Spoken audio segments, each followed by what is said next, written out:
Maxine Peake. I've been wanting to talk to you for ages because as someone who moved from London to Doncaster and has been such a champion of hearing regional voices on the screen, just to be able to speak to you now, it's great and hear your accent. Thank you. But I guess before I get into all that, I just feel like I've watched your career for so long, and at this point, you've done such a diverse range of work. So I guess what is the thing that you're looking for in scripts now? It's always a story. What is, what I mean, of course, how good the script is, but what is the storytelling? What is it saying? And it doesn't always have to be, it can be political with a big or a little p, or sometimes it can just be great entertainment. I think sometimes that can be political, just making people forget themselves for an hour and a half. But for this, it was about the humanity of this story. And I'd grown up knowing about John. Brilliant John Davison, who's outside. I'd seen the documentary when I was probably about 10 or 11, and then the follow-up documentary probably when I was in my 20s. So I felt like John had always been there in my life, you know what I mean, in a funny way. I know it's a bit dramatic. And he'd had such an impact on me, and I think quite a lot of people in my generation, because we're sort of similar age, it was the first time we'd been exposed to Tourette's, and seeing somebody who was, just from up the road in, on the borders in Scotland, and yeah, so... But as well, it's bigger than that. I just feel this, these films, it is about promoting understanding and humanity, and that we've all got a story to tell, and we should be, you know what I mean. It's just about exposure to people who we think are different, who are not, you know what I mean. Yeah. What we have in common, what we share, and then to celebrate difference as well. Yeah, I think it's really about tolerance of the other. Yeah, absolutely. And And I guess and I know obviously in your own life you're a very political person, and for me as well, I just feel like art is political. And so, like what you're saying about, it doesn't all have to be that way, but do you really just think actually all art would make has some political voice in it? Absolutely, of course. I mean, I think we're in a time now, aren't we, where people try and shy away from that, but I think...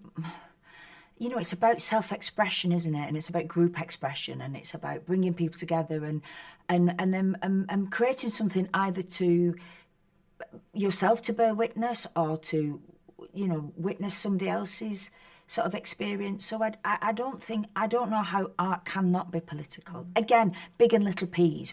I'll give you that. Maybe but I think everything. Life is political from the moment we wake up to the moment we go to bed.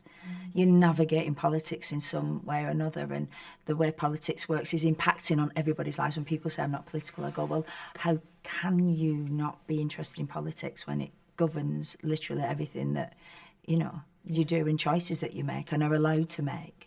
I think it's a privilege if you can say I'm not bothered about it, because it means that if you're not concerned with politics, that you're in a position where actually it doesn't affect you, or these little things don't affect you. And I think what's beautiful about this film, it just goes to show how much it takes one person and just one person to come through, and what John does and what we see what Robert does as John is to kind of normalize something that people don't know about, and then suddenly everyone feels seen. I think what's beautiful is about what I guess fiction can do, in the way that obviously the documentary, when you watched it, it really affects you. But I think, obviously fiction can get to the emotional heart a little bit more on humanity. And obviously your character Dottie is a massive part of that. So can you tell me a little bit about, I guess, how you kind of prepared to play her? Were there conversations with Dottie herself? You've obviously got the script there, but obviously working with Kirk. How did you kind of build the character in creating who she is, but also showing a version of her for the screen? For me, initially, it was the first. As soon as I got, the deal was done and it was all signed off, and I was playing the part. I asked for Dottie's phone number, and we did a call for about an hour and a half, 2 hours, just chatting. And I would make a terrible journalist because I'm not very good at sort of grilling people on the line. So just like listening to people. And Dottie has had the most extraordinary life. And, listen to her talk. At the end, I was like, Dottie, why hasn't somebody made a film about you? And she let me record the conversation, mainly so I could listen back to it, but as well for the accent. And brilliant Natalie Grady, who was helping me, as a brilliant dialect coach. Natalie, I sent her the tape, and she went, somebody needs to make a film about Dottie. What an amazing woman, just from listening to the phone call. So trying to get the essence of who Dottie was and what her relationship with John was, and just her relationships in general. And then once before we started filming, David Carlisle and myself, who plays Chris, who's her husband, we went to Galashiels and we spent the day with Dottie and Chris and Murray, Dottie's son, and then we went over and then met John, brilliant John Davison. So it was just seeing how sometimes, of course, you find out about a person from themselves, but you can usually find out more about what other people say about that. I mean, it's a bit of an old, sort of trick from drama school. You go through a script and go, what do I say about myself? What do other people say about me? So it's always interesting to see how other people react, and their description of somebody or their experience of somebody.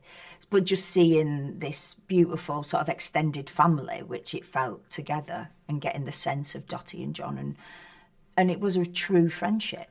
It's built on mutual respect and admiration. And you've played a fair few real-life people. Mm-hmm. And I wonder, just kind of continuing that conversation about the crafting the character, how do you approach it a little bit differently how you would a fictional character? Because, again, what you were saying about kind of the essence of a person, because you can't just do an imitation. No. You have to show who they are. So I guess, is there certain things, again, that you do when you're applying it to a real-life person? I think, in some ways, I always say I don't know, maybe it's not right, but I say, for me, sometimes it feels easier because a lot of the time you can meet the person, you can talk to other people who knew them, there may be books or literature, something online, so you can build your biography, you can build this backstory, you can fill in, holes that are not in the script, you've got this foundation. But then I've played people that sometimes you really struggle finding anything about. So then you've got to use your imagination. But I always say it's me, and then there's always, I'm at the nub of who I am, and then you try and find bits of yourself that go, oh, I can relate to that, or I understand that, or maybe I've done that, oh yes, I see, and then try and build it from there. I mean, I could never transform into Dottie. I couldn't, it's just not that. And I wouldn't want to, because, it's different, but it's just getting, her essence. What is her personality? What do I feel her objectives from life are? What does she want out of life? What does she want from a relationship with John? You just try and work all that in. But it's a joy because you get to meet the most amazing people who you possibly wouldn't cross paths with any other time. So to me, that's the best thing about acting, is the research that you do, because you're constantly learning, and then the people that you get to meet. I've got a whole sort of, eclectic bunch of friends now, because I've met people through jobs. Either I've played them, or somebody knew them, or they worked in an industry that my character was in, so I've got to meet them. And so, it's brilliant. And you had the recordings. Obviously, that's great for the research, but also great to nail the accent. Yeah, you're very good at accents. But I don't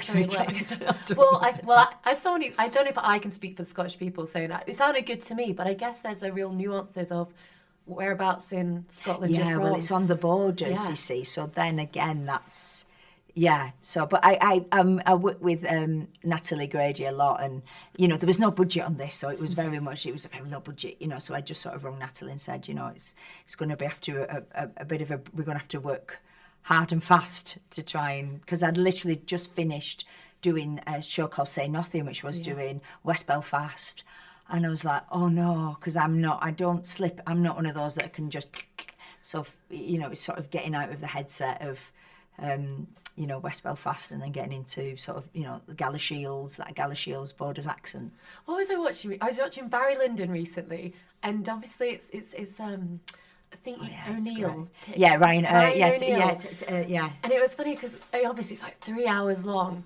But as it went on, I feel like they shot it maybe chronologically, because his accent got a bit better as it went on. So I wondered, it's with you when you're getting the accent, does it kind of by the end of it you've absolutely nailed it? Well, I think so, and even sometimes with the character, sometimes you can start on the first day. We started I Swear, and we filmed the very end of the film. So when Dottie was in her sort of late 60s, early 70s, and you're straight in.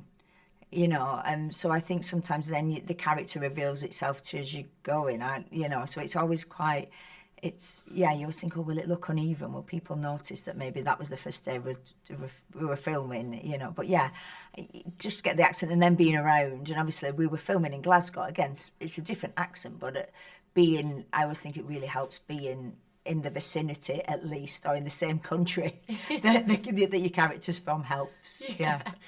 You've worked with some amazing directors, and I'm sure, you know, you're used to different styles. Each director always thinks they have their own accent. So what was it like working with Kurt, and kind of what kind of director was he to you? Kurt, I mean, very much lets you get on with it. He had a very, you know, him and Rob had a very close collaboration. You know, they worked very closely together. But I think, yeah, it was very much I came along and, yeah, just let me sort of get on with it. Yeah. Is it easier when they're also the writer? So you can be like, this is their script, you know, writer-directors versus a director on their own. I think, yeah, and Kurt wasn't precious about the script, you know what I mean? He could suggest and just, could I maybe say that, or this sounds a little bit more, a terrible thing to say, it was something with an accent, but Scottish, or can I just flip that phrase because I've just heard somebody say this and I think that turn of phrase might just work back. And he was very much like, yeah, whatever works for you, so that was good, yeah. So I read an interview recently. I mean, you used to play rugby for Wigan. Yes, many years ago. I used to play basketball for Doncaster Panthers. Oh, brilliant. So, yeah, sporty kids.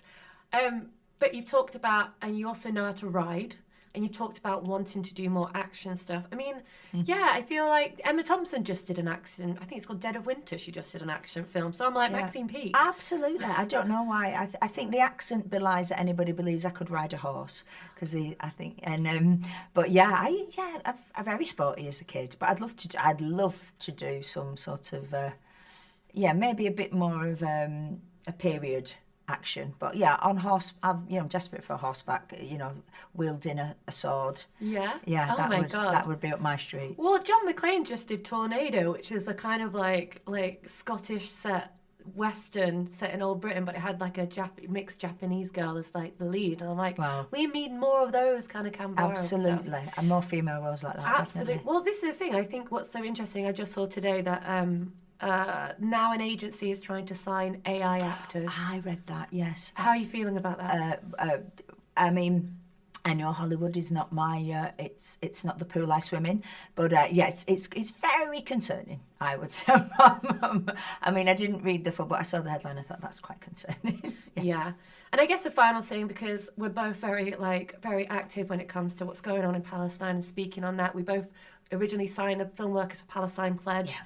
And it's actually made me really conscious of what stuff I do now, if I'm going to accept doing Q&As or different things like that, and obviously with your work. I guess for someone who has, obviously we do put our careers at rest when you do put it online, but I guess what would you say to kind of people within the industry who are supportive, who want to speak out on it but are a bit scared? Like, what do you think is a good message for like the film industry now who want to, have solidarity? Well, the more of us that speak out, and the bigger the solidarity is, and it's about finding that comradeship and support, like any experience in life, isn't it? It's finding the support network, and can make a difference. Unity, strength. 100%. I'm glad we're in the same community. Congratulations, I swear. Thank you. Thank you so much, Maxine. Cheers, Hannah. It's good to see you again. Thank you.